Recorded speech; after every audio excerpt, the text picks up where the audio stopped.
Welcome to Bible News. Our top story tonight, John the Baptist has been arrested. We will hear more after the weather. Oh wait, no. I've been told we have breaking news coming in right now. A man called Jesus has started proclaiming a new message to the people. Let's go live to the scene with our reporter. I'm with Jesus, who has a message for all people. The time is now. The kingdom of God is near. Repent and believe in the good news. You heard it here first. The time is now. This is a message like none I've heard before. How are people responding to Jesus' message? Two fishermen, Simon and Andrew, left their nets when Jesus told them to follow him. Leaving their jobs and following Jesus, the message Jesus is sharing must be very important. I'm with Zebedee, another fisherman. Zebedee, what happened to your sons? My sons, James and John, they left me while I was mending the nets.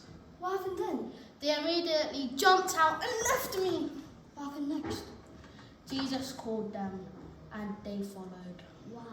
A message so strong could leave behind friends and family just because of this one man. Incredible. Could this message from Jesus be the best news ever? We will bring you more after the break.